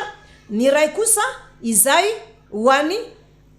Jehova ilay lazany tompo hoe anio ny onanao amiko amin'ny paradisy misy pasteur diso mitoroteny milaza manao hoe na eo am-pialanay na aza mibebaka mifona dia voavela eloko tsia de hoarinareo amin'ilay hoe fa maninona ary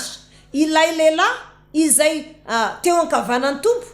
no lay jiolahy no nitenenan'ny tompo rehefa mifona de tenan'ny tompo anio ny onanao amiko amin'ny paradisy ny antoniny tsara zavaina tsara ny amin'olona tsy mahay baiboly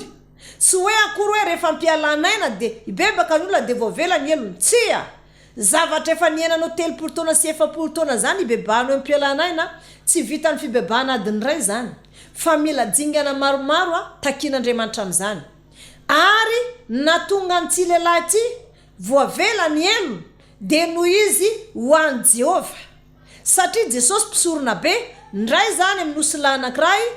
de ho an'ny Azazela ny ray kosa ho an'i Jehova anisany ho an'ny Azazela ilay nanometsiny fa ho an'i Jehova kosa ilay nanampy ny tompo dia izany lazany tompo taminy hoe anio ny hoananao amiko any amin'ny paradisa diny io tsara rehefa amin'ny anjininy ao amin'ny Matthieu 7:20 amin'ny anjiny 15 de milaza hoe ary rehefa nianso tamin'ny feo mahery indray Jesosy dia nanolotra ny fanainy izy de zao zavatra nisy anjiny 15 ary indro ny efitra lamba tao amin'ny tempolo dia tritra ny zara roa hatrany ambony ka hatrany ambany dia ny orooro ny tany ka nitresaka ny vatolampy amen eto zany de mijery sika nesorony tompo am'izay ny manavaka ny efitra masina sy ny efitra masina indrindra ilay hoe rideau zany filazantsika azy na hoe le lamba nampisaraka ny efitra masina sy ny efitra masina indrindra izay amin'ny efitra masina afaka hijirana isan'andro efitra masina indrindra hijirana indray mandeha isan-taona amin'ny andro fanavotana ilay hitondrana n'ilay osy roa ndray ho an'ny Azazela ray ho an'i Jehova ho an'ny Azazela ny anankiray de ho an'i Jehova anankiray tritra ny zara roa iny efitra lamba iny satria vitan'i Jesosy ny fanatra lasadra de tapitra treo fanatra lasadra tsy misy intsony fa vola am'izay no atao fanatra ary sy vitan'izany nandalo teo amin'ny efitra lamba misy ny tompo ary nisy orony tany tamin'izany fotoana zany de nitresaka hatramin'ny vatolampy maizina ny andro nanomboka tamin'ny 12 andro disoko eto zany le hoe maty larobe satria misy amintsika mpanompon'Andriamanitra milaza fa hoe maty amin'ny asakerinandro ny tompo any amin'ny Daniel mariny zany fa diny io tsara fa misy zavatra sy takatry ny sainao ny zavatra voalaza ny Baiboly fa nanontany an'io an'ny tany tsara misy zao hoe fa hoana mariny tsy fa tena mampivadika ny lohako de hoy izy ity izy sy maintsy nenjeny tompo anao sabata ao anaty fasana mba ho vita tombo-kase satria ny sabata ny tombo-kase ny Jehova Andriamanitra tombo-kase n'Andriamanitra ny sabata mba ho vita tombo-kase amin'ny andro sabata fa tena vitan'i Jesosy tompo marina ny famonjena tsy maintsy nanao sabata tao am-pasana izy nefa izy efa isangana amin'ny andro lahady dia nozaraina roa ny andro zoma diny io tsara tonga amin'ny 12 ohatra hoe androany zao lakamisy dia mitra rehefa milentika masoandro de efa zoma iny efa nisy zany ny aliny zoma zany hoe efa nisy aloha zany ny aliny zoma voasambotra ny tompo amin'ny 12 antoandro maizina ny tany aman-danitra nitresaka ny lamba tany amin'ny tempoly izay fanaovana fanatra lasadra ny orooro ny tany nitresaka ihany koa ny vatolampy ary ny sangana ny maty tany am-pasana izay olo-masina de aveo de ny zavatra nitranga maizina tanteraka ohatra ny amin'ny 12 alina reny ny andro zany hoe teo zany de efa nisy alina anankiray afa ny aliny zoma lakamisy milentika masoandro hiditra zoma efa nisy andro iny efa nisy alina anankiray iny tonga amin'ny zoma amin'ny 12 ka hatramin'ny 3 maizina tanteraka tonga ihany koa ny aliny sabata zany hoe ny aliny zoma iny zany efa miditra sabata nefa mbola nampiny ny aliny sabata indray koa aliny lahady zany hoe nizaraina roa ny andro zoma de nohy tsara anadisoko fa sy marina zany hoe Jesosy maty larobe zany nanao débat am'zany amin'ny fahita lavitra ary sika mahazo antoka ny fahaizako tenin'Andriamanitra za nohy tsara tonga ny lakamisy alina rehefa milentika ny masoandro zay dia nisy ariva ary nisy maraina ny ariva aloha de efa zoma zay ho ansika mitarina sabata malalan'izany hoe rehefa tonga ny lakamisy ariva androany zao dia efa larobe sady satria efa tapitra ny talata efa larobe androany satria mitra alina zao mitra milentika masoandro ny larobe de tahaka an'izany ihany koa miditra milentika masoandro lakamisy ny zoma zany hoe efa zoma alina zany ny aliny lakamisy milentika masoandro iny anankiray ny amin'ny 12 antoandro ka hatramin'ny 3 maizina ny andro alina faharoa iny dia ny zoma zany hoe nitra sabata alina zany hoe efa nisy alina koa teo efa nisy alina teo zany hoe ny alina zoma zany hoe alina kamisy mitra zoma dia alina amin'ny 12 antoandro ndray amin'ny zoma efa roa zay mbola nitra ihany koa alohan'ny sabata satria iditra zoma alina ny sabata dia aveo ny alina lady ihany koa sy maintsy nanezaka sabata tao ary tanteraka misy Jesosy Tompo maty tao ampasana nanitra ny atelona zay 3 andro zany ny Tompo maty tao ampasana tamin'ny andro fahatelo nisangana tamin'ny andro fahatelo ny Tompo satria efa nisy ny alina zomany la nitra la kamisy alina zoma iny ny zoma antoandro ndray ny zara roa nisy andro alina nanomboka tamin'ny 12 antoandro ka hatramin'ny 3 ariva efa alina anankiray iny ary nisy ihany koa alina fahatelo ndray de ny zoma alina de ny andro fahatelo zany ny Tompo zany hoe lahady maraina izy nisangana tsy maintsy nenjehana io ary io natonga n'ilay zoma ny zara roa ny andro nisy alina teo maizina ny tany aman-danitra amin'ny 12 ka hatramin'ny 3 ary avy teo ny olona zay vao mazava ndray ny andro de nandevina so de tratra ny andro sabata zay zany ny zavatra nisy ka izay no stakatry ny sain'ny pasteur sasany de lazainy fa maty larobia ny Tompo raha maty larobia ny Tompo dia tsy marina satria tsy maintsy nanatratra satria raha maty larobia de tsy maintsy lakamisy zoma de nisangana izy amin'ny andro sabata nefa ny Tompo sy maintsy mbola tao ampasina amin'ny andro sabata mba ho vita tomboka sefa tena vita ny Jesosy Tompo marina ny famonjena mazava amintsika iny aloha hatreo dia nisahatra teo ny fanatra lasadra nisahatra teo ny fanatra lasadra tsara mpahafantarana ansika fa 3 taona sy tapany Tompo teto ambony tany ary niakatra ny an-danitra izy de niteny tamin'ny mpianatra hoe aza miala eto Jerusalema nareo mandra-panafiana herenareo afaka andro vitsivitsy de ny mpianatra niteny amin'izao va namerenana ny Israely amin'ny fanjakany de hoe ny ray ihany no anapaka an'izany ny ray malala an'izany tonga amin'izay ny fanamasiny ny andro Pentekosta nitra ny voninahiny Tompo rehefa maty Jesosy Tompo de tsy nampoizy ny Losifera sy ny miaramilany na afatesan'i Jesosy Tompo fa faly izy reo fa maty Jesosy maty ny zanak'Andriamanitra maty iny vitany amin'iny de faly izy kanefa hovakinsika amin'ny apokalipsy hoe niteraka inona tamin'ny devoly ny nafatesan'ny Tompo ny rano Jesosy lasaka zany hoe niteraka faharesena satria andreseny devoly sy akarany any an-danitra amin'ny sahatra fanatra lasadra ilay reharehan'ny Losifera lava isan'andro io hoe avy manota mijangajanga amin'ny vehivavy de mbola miakatra any an-danitra ihany de voaloto ny efitra masina voaloto ny toerana masina io ampisatra ny fanatra lasadra io ny tanjon'ny Tompo sy akarany Losifera sy ny miaramilany any an-danitra intsony satria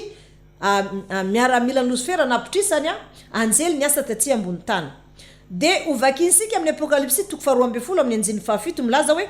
ary nisy ady tany an-danitra Mikaela sy ny anjely niady tamin'ilay dragona ary lay dragona mba amin'ny anjeliny kosa dia niady nefa sy naresy sady tsy nisy fitoerana ho azy intsony tany an-danitra ary nazera ilay dragona dia ilay menarana hely izay atao hoe devoly sy satana izay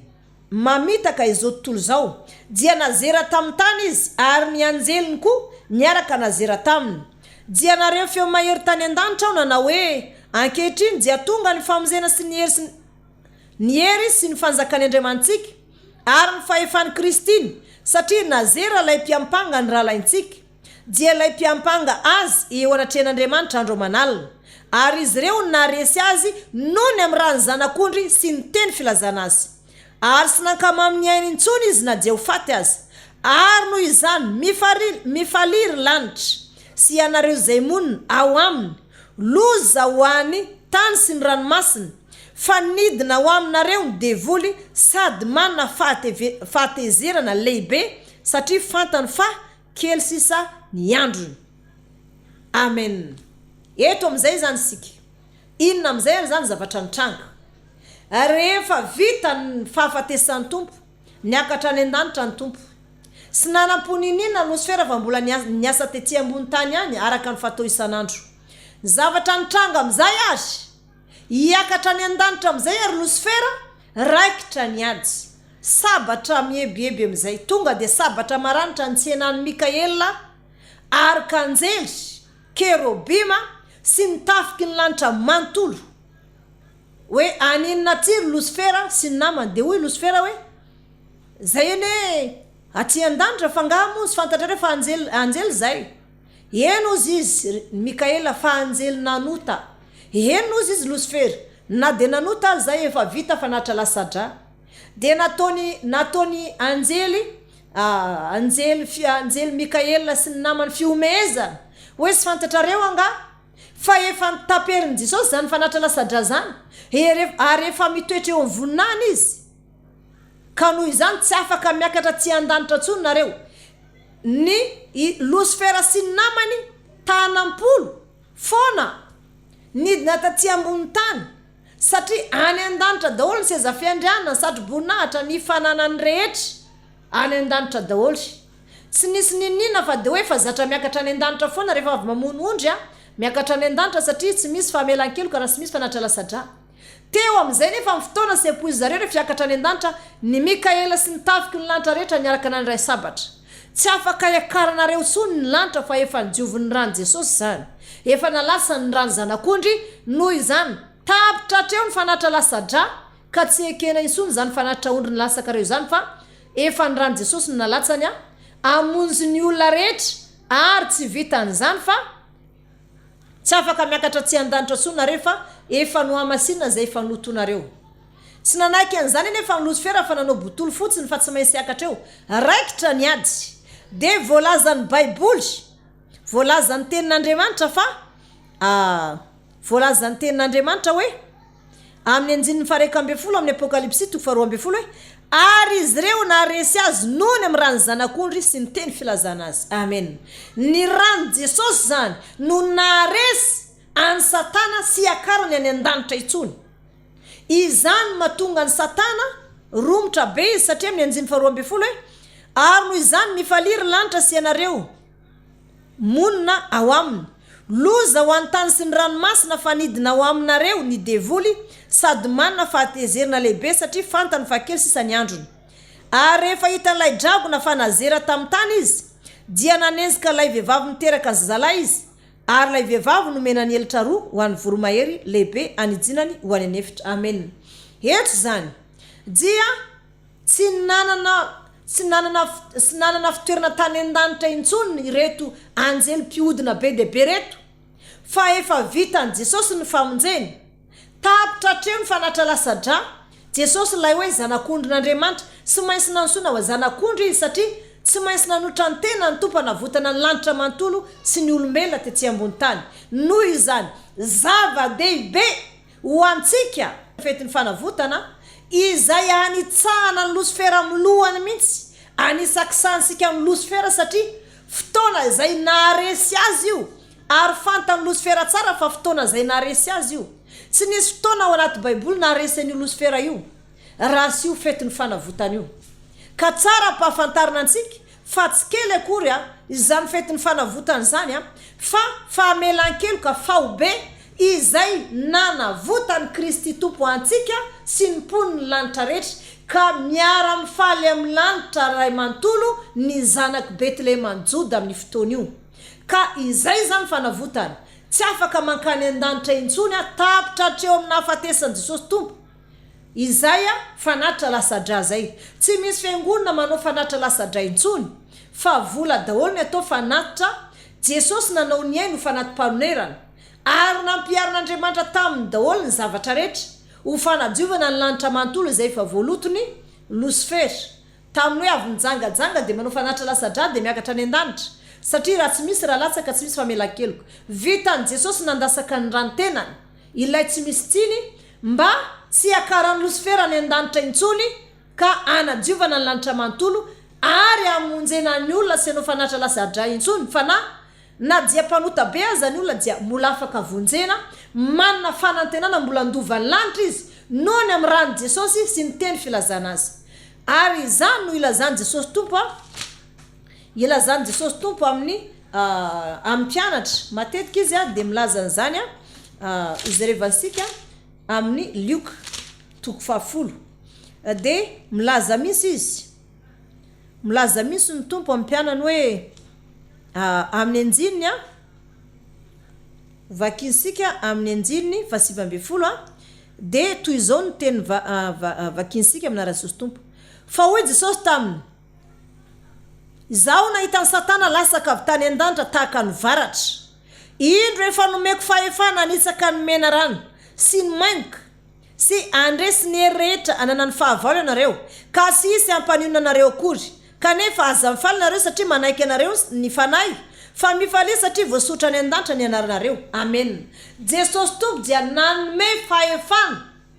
amin'ny mpianatra rehefa nisangana tamin'ny maty satria fa lasaka ny rano efa azo nyantoka fa tsy hiditra ny lanitra so ny Satana de na isika aza dia nomeny fahefana noho ny amin'ny rany sy ny anarany hoentsika mandroaka devoly de zany no ampaherezako ny pasteur zay mbola sy nanao pacte tamin'ny Satana na nanao fanekena tamin'ny Satana aza manao fanekena amin'ny Satana zany fa Satana efa resy hatramin'izay io satria raha ohatra anao ka anao fanekena amin'ny Satana mety azo vola be anao androany azo 4 anao androany azo zavatra be de be anao androany fa ny afarany fananao rapitso ianao sy mainsy ananjanaka ireo fanany zanakao reo ny vadinao ho any amin'ny elo mandrak'izay any amin'ny elo ary Satana ne jinio tsara fa mbola ho mafy ny fijaliana ary Andriamanitra tsy nanao ny elo ho an'ny olombelona fa nanao ny elo faran'izay ratsy indrindra fampijaliana faran'izay enjana indrindra natao ho an'ny Satana fa isika zanak'olombelona aleo ny zanak'olombelona manaraka ny fiainana zao toy zao ho an'ny Satana toy zay anao ny fiainan-danitra anaraka an'Andriamanitra noho izany rehefa manao sitrapony Satana ianao itsy ambony tany ny amin'ny gara sy ny toka sy ny fomban-drazana rehetra de any mivarina any amin'ny elo rehefa maty ray fiafara amin'ny Satana fa raha kosa mitandrina fahamasinana ianao mitandrina ny lana sy ny didy ao miaina ambany fahasoavana amin'ny Jesosy tompo dia sy mainsy hiafara any an-danitra zany ny lalanao ka eto zany za dia mampahery antsika rehetra hoe tandremy tsara fa Satana ne fa resy ary resy mandrak'izay fa sy hoe resy androany fotsiny sady fay tsara Satana tamin'ny fotoana io satria mandeha miazy izy zany de tanampolo ihany ny entina tsy ankiteny ihany koa ny tompo manao zavatra tanampolo ny entina nanao zavatra taty rehefa ody any an-danitra de manao fanatra lasadra nandritra ny taona zany nandefitra ihany ny tompo fa indray mandeha namaliny tompo am'izay zay le hoe 7 any mpanota fa indray andro an'Andriamanitra eo amin'ny fitsarana tratra am'izay ary na de samy anjely ary reo ka nomen'Andriamanitra hery hoe samy mahery anady daholy rehefa ny fampitana ny ady dia eo amin'ny fotoana izay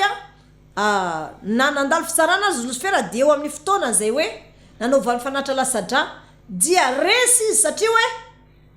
resy izy nony amin'ny rany zanak'ondry sy ny teny filazana azy tsy ilaina intsony zany ny fanatra lasadra amin'izao fotoana zao fa ny lalàna mbola mitoetra sy mainsy tandremana fa izay tokony atao fanatra lasadra avadika vola noho izany noho ny amin'ny fanadiovana ny lanitra mba sy hidiran'ny mpanota intsony izany no nanandasany Jesosy tompony rany ary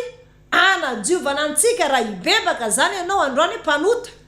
ka hibebaka dia mbola voavela ny elokanao satria mbola tsy mikatona ny androm-pahasoavana tsy mikatona ny androm-pamindrapo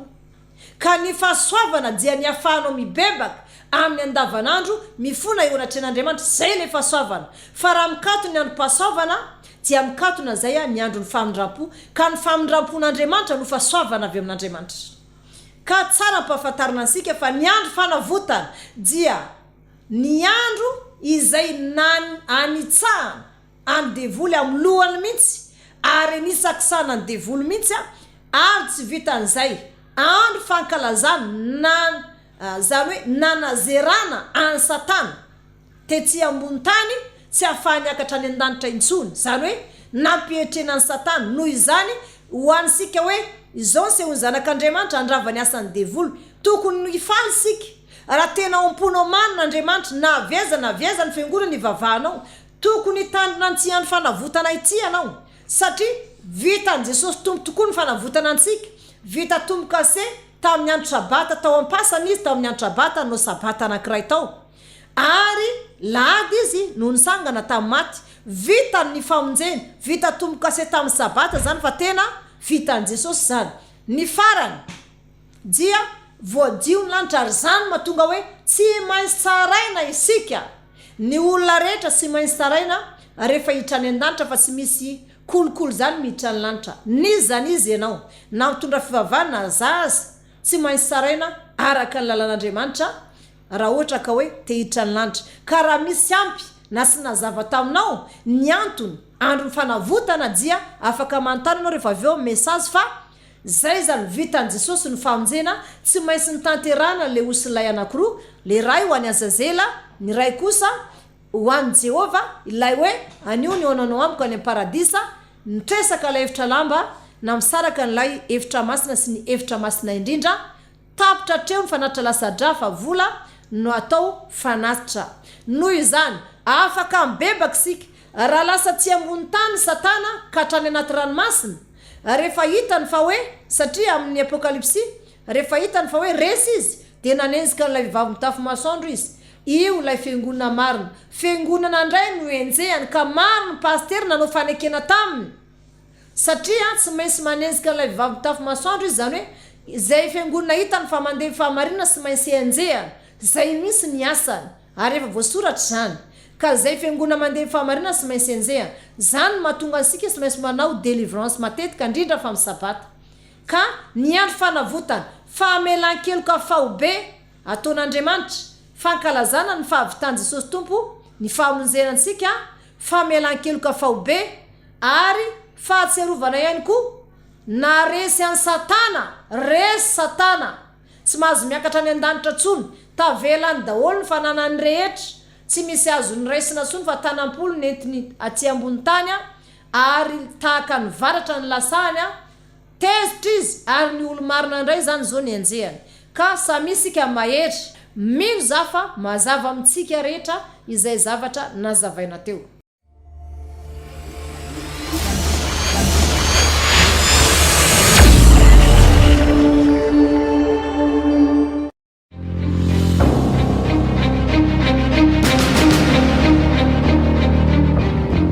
zava-miafina ara-baiboly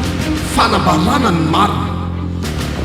zava-miafina ara-baiboly fanambarana ny marina fandarana manokana izay aranao eto amin'ny radio feon'ny lanitra 7 amin'ny zato teboka 2 sy ny radio fifoazam-pana 2 amin'ny zato teboka 1 ny alatsinainy ka hatramin'ny zoma manomboka amin'ny fitora alina izay anasana antsika rehetra tiakanavaka fa ho maro ny zavatra fantatsika mahakasika ny baiboly sy ny fahamarinana